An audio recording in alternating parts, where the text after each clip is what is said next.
Okay, folks. Welcome everybody to week 2 of our seminar series. I just want to begin by acknowledging that we meet on beautiful Kaurna country, always was, always will be Kaurna land. Great to see you all here. And our speaker today, of course, needs no introduction, Professor Andrekos Varnava. It's great to have you here, Andreko, and to help us start the semester. I was just sharing the thing for your book and I've lost it. So Andreko, of course, is an incredibly well-published historian. He's published multiple books, tons and tons of articles.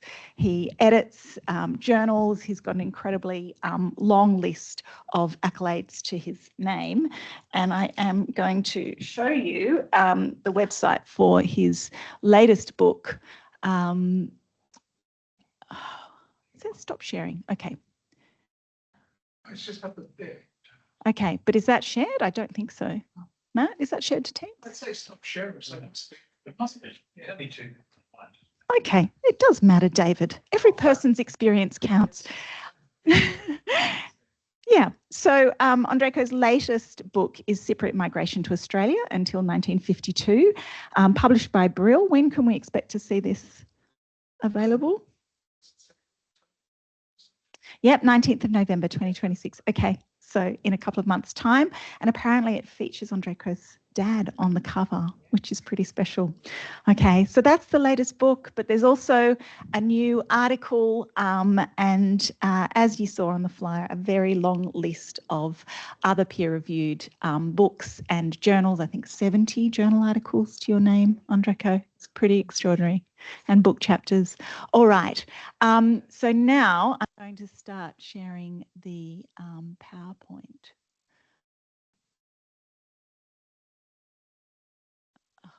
Which is here.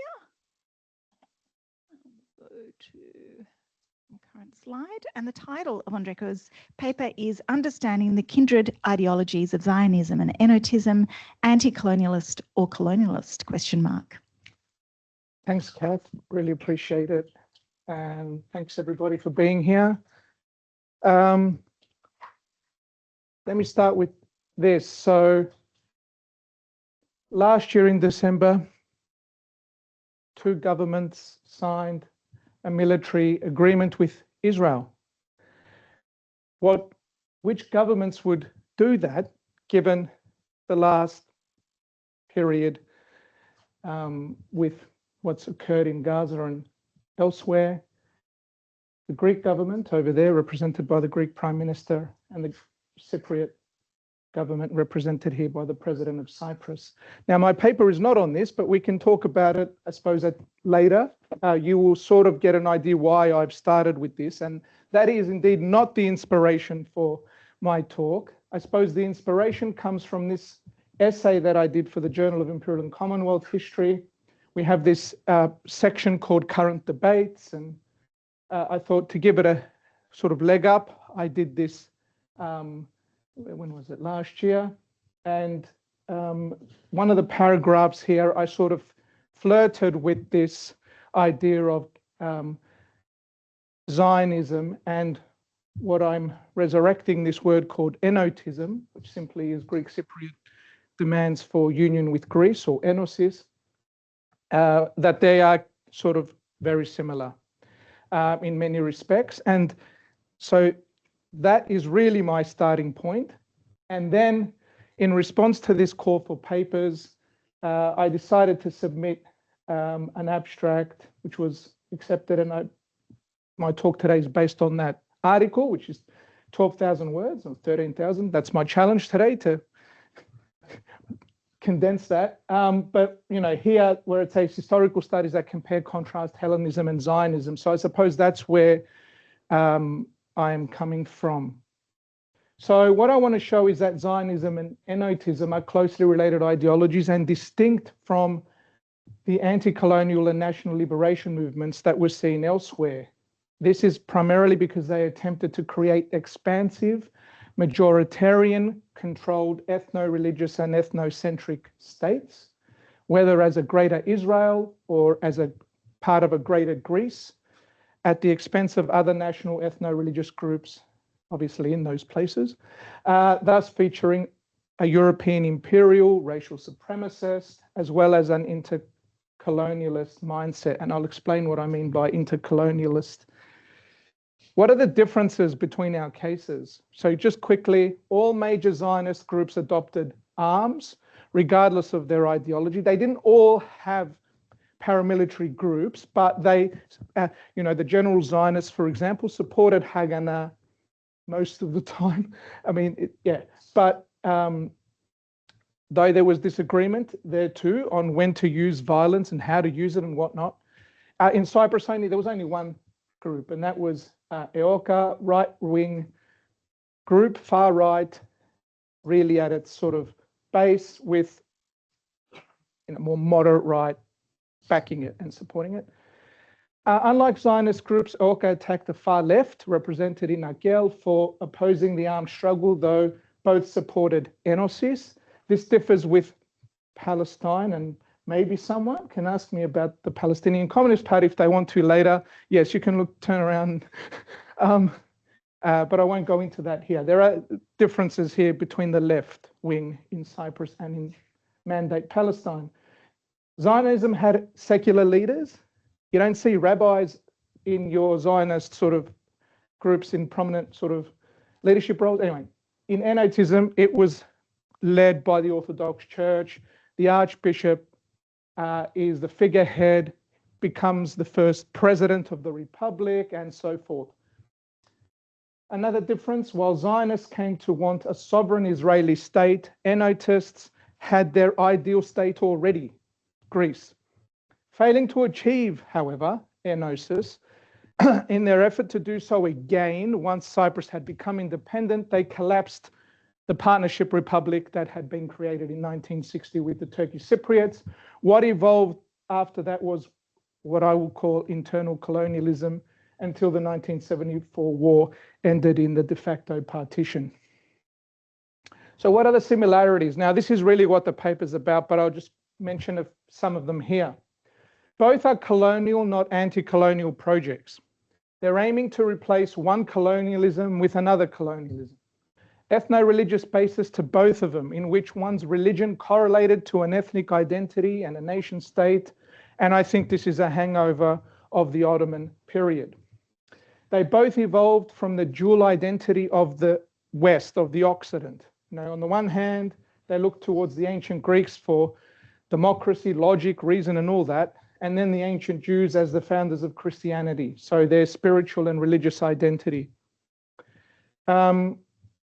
Both were rooted in Western European imperial racial supremacist ideas.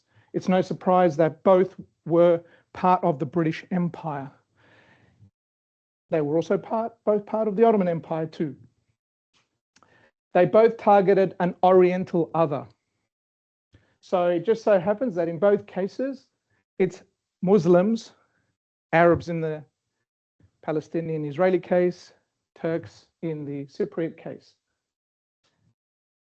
Radicalism and militancy in both emerged during the rise of fascism, World War II, and the early Cold War, and all of these are important to understand both of these, both Zionism and Enotism. Both employed inter-colonialism once in power, and they used colonial era security apparatus against the other.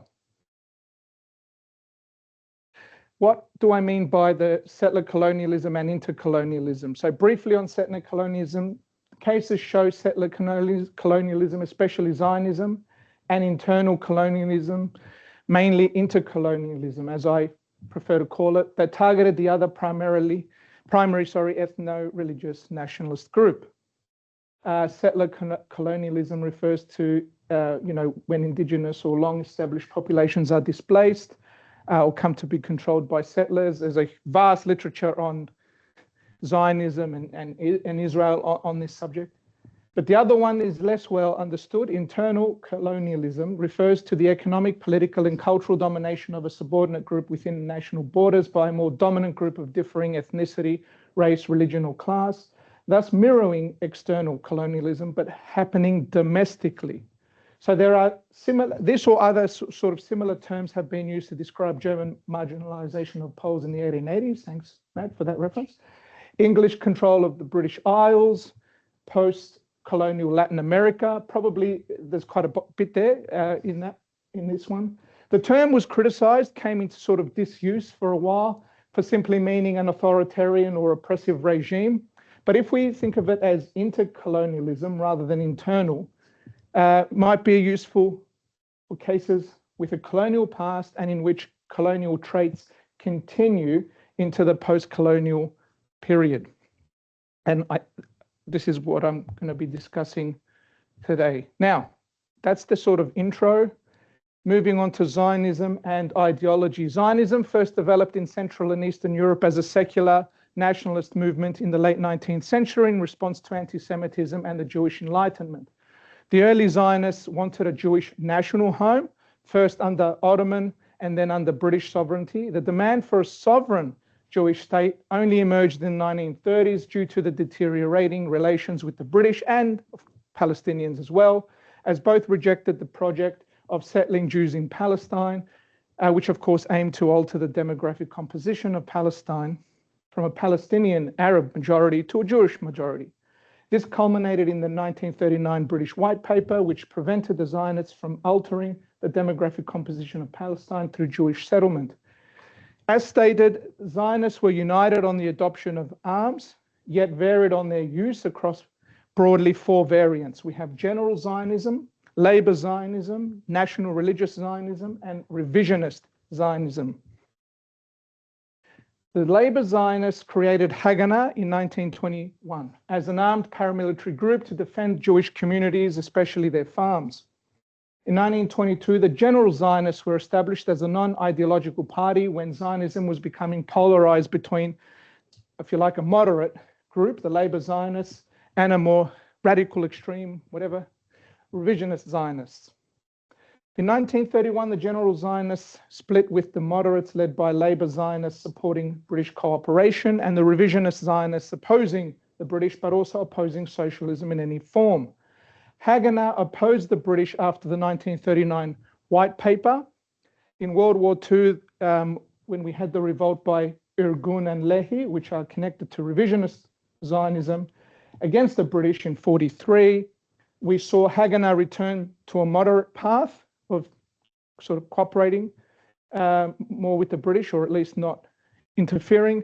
This changed in 1945 again, when it formed the Jewish resistance movement with Irgun and Lehi. Quickly, the National Religious Zionism combined Jewish nationalism with religious observance, so viewing the creation of a Jewish state as a fulfillment of God's religious commandments. So this is, of course, the closest thing we get to sort of religion here. And they primarily side with revisionist Zionists. But broadly, revisionist Zionists are also secular, broadly, but this group isn't. Now, revisionist Zionism was the most extreme and far right of the Zionists, advocating for a Jewish state in all of Mandate Palestine, as well as Mandate Transjordan, thus a Jewish state on both sides of the Jordan River. Its paramilitary wing, Irgun, formed in 1931 after the split in Haganah over Labour Zionists and General Zionists, supporting the policy of restraint and cooperation with the British. In 1937, Irgun split and many returned to Haganah, while others moved closer to the far-right ideas of Zev Jabotinsky. Violence increased. The attacks against the British started after the 1939 White Paper. When World War II broke out, Irgun followed Haganah in supporting the British, except for Abraham Yair Stern, who was an Irgun figure who formed the Lehi, which the British nicknamed the Stern Gang. This is in September of 1940. Lehi attempted to negotiate with Nazi Germany and adapted Nazi racist tropes in referring to the Jews as a master race and the Arabs as inferior. So going back to what I said about the rise of fascism and the importance of World War II. Israeli politics. So with the formation of Israel, Labour and revisionist Zionists have dominated Israeli politics. Labour Zionism, the moderate Zionists, if you like, have supported in general negotiations with Palestinians to create a two-state solution. They dominated Israeli politics for the first 3 decades, first as MAPAI and then as the Labour Party. Its main opposition in the Zionist movement, I suppose, is revisionist Zionists. They evolved into outlining a vision for a Jewish state that extended beyond the borders of Israel, thus advocating for Jewish control, as I said before, of both sides of the Jordan River, meaning an aggressive program of Jewish settlements on lands claimed by Palestinians for their state. The rise of Menahem Begin and his Likud party in 1977 marked a significant turning point for revisionist Zionism and demonstrated the increasing influence of revisionist thought within Israeli politics. Likud and its coalitions have dominated Israeli politics actually since 1977. If you do the maths, Labour has probably been in power for less than 5 or 6 years. Overseeing a shift to the right in Israeli politics, perpetuating a colonial framework that marginalizes Palestinians and their aspirations. Zionism as colonialism. Well, if colonialism is a foreign entity establishing political control, including sovereignty over another territory, and settler colonialism is settlement to dispossess settled communities, then both are evident in the aims of Zionism, certainly from the 1930s when the question of sovereignty comes into it. Zionism combines the logic of expulsion to make indigenous populations leave with colonialism's logic of subjugation to create a Jewish state that either excludes or controls Arabs. Many leading Zionists such as Herzl and Jabotinsky described Zionism as colonization, and Zionist organizations had a colonial identity through their names. Jewish Colonization Association and Jewish Colonial Trust. In the 1930s, Zionism, still a settler colonial project, added sovereignty to its demand. So sovereignty via colonization, and thus political control of Palestine with the marginalization of the Arabs. Revisionist Zionism's desire, how do I get rid of that? Hide. Desire for all of Palestine within a Jewish state is, I suppose, the most extreme end of this. Zionism fought the British in Palestine not because it was anti-colonial, but because the British stood in the way of the Zionist project of Jewish colonization to achieve a Jewish state. That is, settler colonialism at the expense of the native Arab population. They did not engage or identify with anti-colonial thinkers emerging during the interwar years. Perhaps the exception is the Communist Party, but they were not really, let's say, that popular. Sorry. Creating a sovereign Jewish state was based upon the idea that where the Jews were a demographic majority, they should enjoy self-determination. Some who believed in Jewish supremacy over Arabs, i.e. revisionist Zionists, wanted a greater Israel, so even beyond that. Zionism achieved a greater Israeli state at the expense of the Palestinian Arabs, while the creation of Israel had internal legitimacy through the UN vote, and it was the Arab states that opposed it.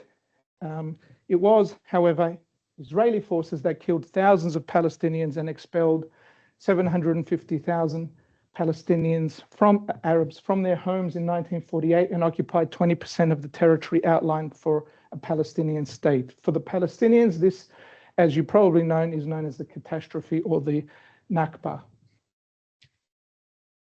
Revisionist Zionists have dominated, as I mentioned before, Israeli politics since 1977 under Likud, including under Begin, who was an Irgun leader, and Yitzhak Shamir, who was a Lehi leader.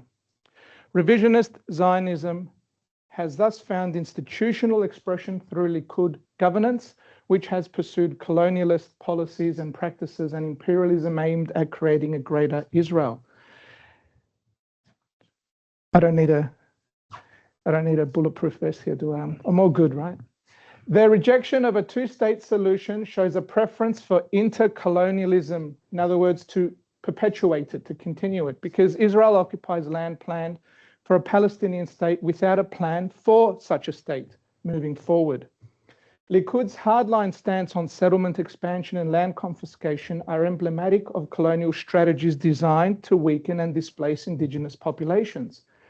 Legal frameworks, military tactics, and dispossession tactics are inherited from the British. Israel, for example, co-opted many British defence emergency regulations from 1945, granting broad dictatorial powers for detention without trial, censorship, curfews. The IDF also uses military tactics inherited from the British, such as punitive house demolitions, large-scale cordon and search operations, and the establishment of military control over civilians and civilian life.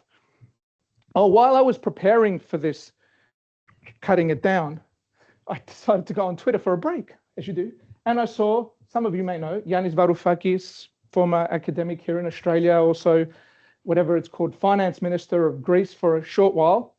Anyway, and he was posting about, or tweeting, whatever we call it these days, about Israeli settler militias setting Palestinian olive trees on fire. So this was literally a couple of days ago.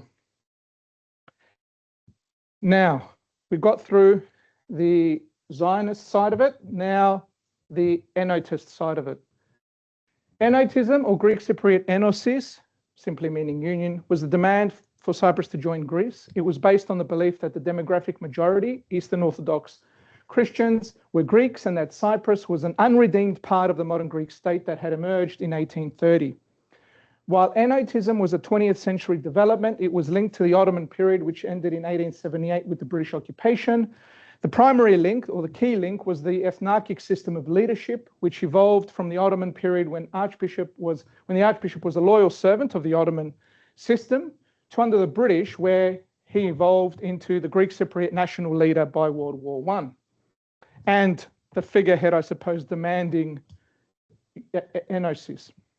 While the intellectual foundations of Enotism are linked to the 19th century romantic nationalism as applied to Greece and Greater Greece, that was a state policy, the idea of a Greater Greece for the Greek state. The origins of Enotism as a policy only emerged in the first decade of the 20th century, so just prior to World War I. Like Zionists, Enotists were divided between moderates and hardliners. In 1929, a secret radical far right-wing group, the National Radical Union of Cyprus, EREK, emerged. After it led violent pro-Enosis riots in October of 31, its leaders were deported. The British cracked down. There was, suspended the constitution, instituted censorship, and so forth. You've heard me talk about this before anyway. In 1934, they assassinated Antonios Triantafylidis. Here, let me pause because I cut this bit out. But what I didn't know at the time of writing that book about Triantafylidis was that there were two examples in Mandate Palestine that are very similar to his assassination. 10 years earlier, Jacob Israel Dehan in 1924 was assassinated by Haganah. He was, similar to Triantafylidis, considered a traitor because he had been one of them first, but then he veered in a different direction, wanting more cooperation with Arabs and things like this. And then the other guy was Haim Arlosorov, who was assassinated only literally 6 months before Triantafylidis by Irgun. I believe he was a communist, I could be wrong, but it's certainly on the left. And again, for similar reasons, wanting to cooperate with the Arabs and be more, and take a more moderate, let's say, pathway. Back to EREK. EREK opposed the British. They did not want any self-government for Cyprus. They wanted to just leapfrog straight from whatever the worst oppressive colonial regime as it evolved was to enosis. And they called it enosis and only enosis.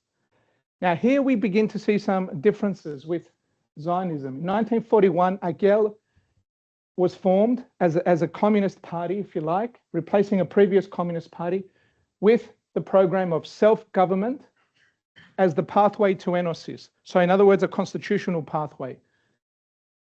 Then it begins to rise in popularity. One example, it won 4 out of the 6 mayorships in May 1946. Then, in a few months later, the British, pretty concerned about this, rescind the 1931 deportation orders on EREK figures. They begin to return to Cyprus. They establish what a branch of the HE organization, HE sometimes shown as X, is a far right-wing group in Greece during the Second World War and during the Greek Civil War. After the suspicious death of Archbishop Leondios in 1947, incredibly suspicious, they put an EREK figure and former deportee, who was the bishop at the time of Kyrenia, Makarios II, on the throne. He was borderline senile at the time, doesn't last very long. In 1948-49, and here is an interesting bit, AGEL drops self-government from their program and now also demands the same thing. They just call it something different, immediate enosis. This didn't create unity with the right. On the contrary, it actually upset the right even more. It pushed HE and the moderate right closer together under the ethnarchy to fight AGEL. They are anti-communist. The far right oppose self-government and independence.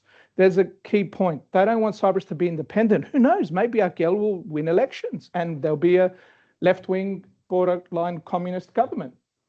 In March 1951, a new archbishop is elected, Makarios III, the one that everybody knows, the Big Mac, and far-right figures in Athens, including ex-EREK members, formed what becomes EOKA. And they co-opt the HE leader, Colonel George Grievous, to lead the armed wing of it.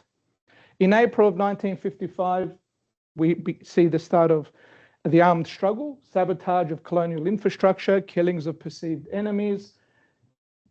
A key feature here that also mostly differs from the Zionist case, is that EOKA targets AGEL and BEO, which is the labor union of AGEL. There are two unions in Cyprus, the right-wing union and left-wing union. And these targets, they targeted them because, well, EOKA was violently, as you can see, anti-communist. AGEL opposed the armed struggle, but continued to support enosis and to call for unity between the right and the left to fight together, but in a peaceful way, for enosis. This did not work. This angered Grievous, who targeted AGEL and BEO members with, when I say targeted, I don't mean with roughing them up, I mean killing them in coffee houses, usually shooting them. So here we see a division emerging between the political leader of EOKA, Makarios, who was not in Cyprus at the time, and the extremists under Grievous, who was in the military leader of EOKA.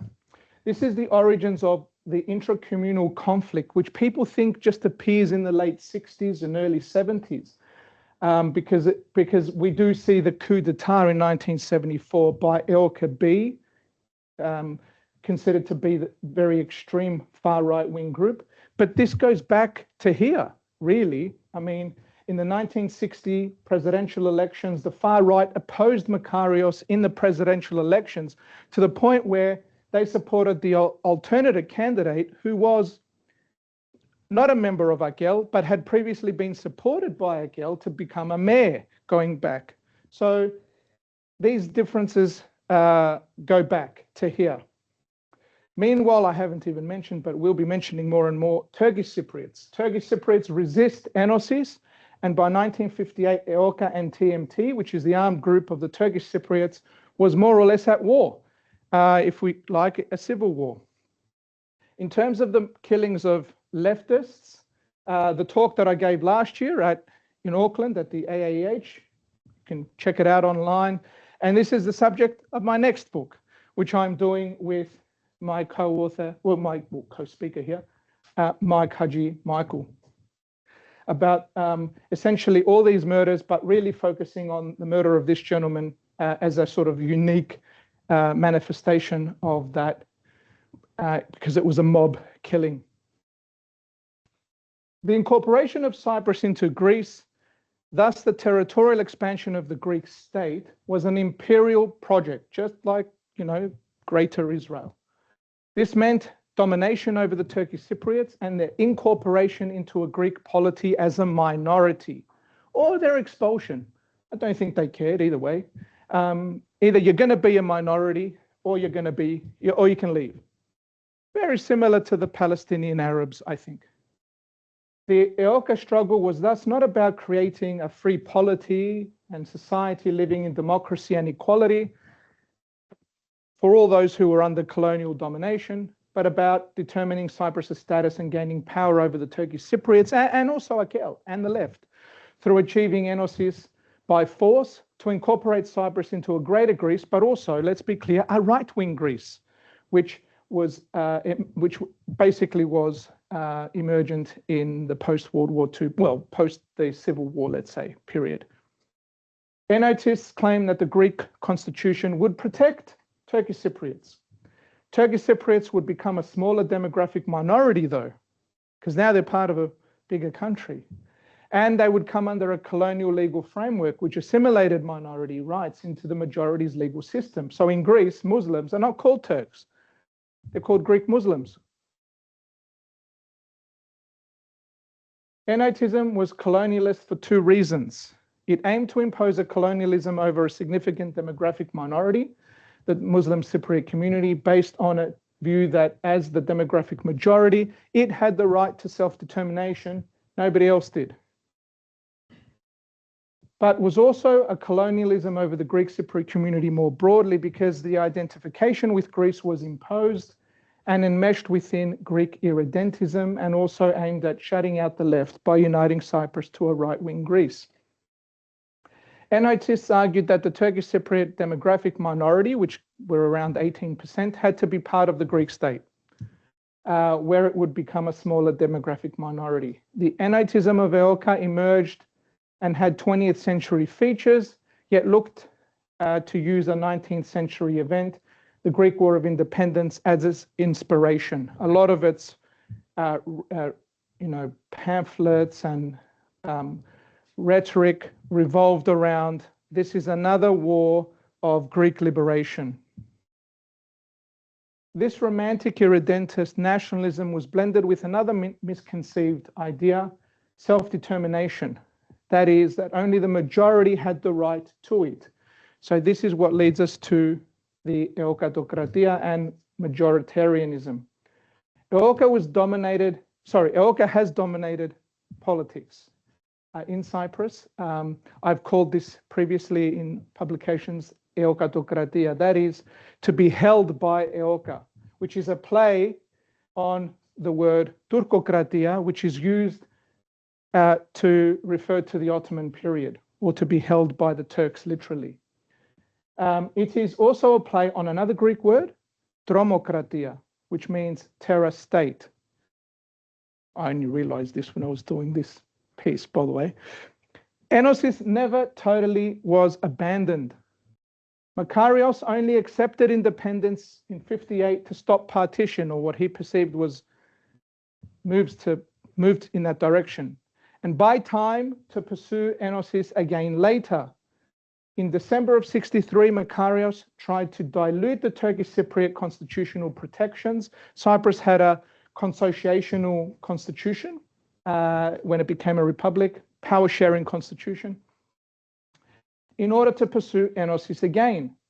This led to mass killings, hostage taking, and Turkish Cypriot displacement into enclaves where they lived very precariously until 1974, or they emigrated. Now, the EOKAtokratia represents colonialism in two important ways. First, we have a flawed democracy. We have governance with major problems, limited political culture, and cronyism is very rampant. The state discourages also the re-evaluation of the official nationalist narratives, including around the EOKA and the Civil War period between 63 to 74. This shows a long contamination effect with the British colonial system of authoritarianism, in which colonialism was itself lauded. Another contamination is the efforts to suppress Turkish Cypriots and treat them as a political minority, contrary to the constitution. In the constitution, the Greek and Turkish Cypriots are equal political communities. There is no discussion of the Turkish Cypriots as a minority, even though demographically, yes, they are a minority. So this reflects colonial practices. Usually, though, we see it against demographic majorities in a colonial perspective, and colonial powers often rely upon minorities. In that sense, it's reversed here, but still, it is a similar type of oppression. This followed the Enosis mantra from the colonial period that the Turkish Cypriots were a demographic minority and so should also be a political minority. In the post-colonial period, this is a form of inter-colonialism. So enotism and majoritarian control. So when Cyprus became independent, see clearly I've cut a bit out that makes no sense at this point. Majoritarian control is what evolves side by side with enosis after 63-64. So in 63-64, the failure of that effort to try to return to enosis or to push that again, Makarios withdraws into majoritarian control. So Turkish Cypriots living enclaves and the majority is in control of the rest of the country. So we have four elements of intercolonialism here. Enotism insisted on enosis, and Eoka used violence against the British and against Greek Cypriots, especially leftists and Turkish Cypriots, to achieve enosis. Two, we have enosis would have marginalized the Turkish Cypriots in a greater Greece. This happened after 63-64 civil war in Cyprus, as Turkish Cypriots experienced intercolonialism when the Greek Cypriots controlled the resources and power of the country, even within their own enclaves, because they could control what went in and out. While enosis remained desirable, third point, most Greek Cypriot elites accepted demographic majoritarian control. Also, I can see this as intercolonialism because it excluded Turkish Cypriots. But also we have, of course, the more extreme who did not accept majoritarian control, and that leads us to the coup of 1974 of those extremists on the Greek Cypriot side.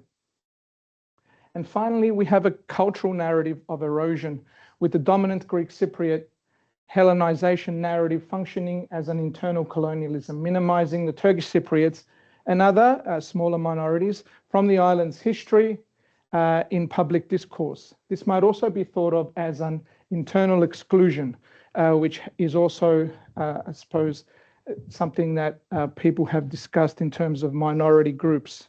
I did that book years ago, internal, whatever the title was, I can't remember, almost 20 years ago. Okay. Zionism and Enotism, to conclude, present compelling cases of how ethno-religious nationalism can blend with colonialism to forge exclusionary political programs. Both emerge from similar historical contexts and colonial legacies and share a commonality in their irredentist aspirations, whether it's Greater Israel or Greater Greece, seeking to claim territories and assert dominance over other specific national groups. Of course, here we see some differences because the majority-minority thing is in the reverse as well, which is another difference. These aspirations first led to the demand during the colonial periods to create a state or merge with the ideal pre-existing state that excluded other national groups from such a decision and from political equality. Later, it led to the flawed democracies that marginalized those groups, creating systems rife with internal colonialism. I'll leave it there. Stop. Do you want to stop the recording? Yeah. But I still need Thank this. you so much, Andrekos. Let me just stop that. Sorry, I went too fast in the beginning to make sure that I got there.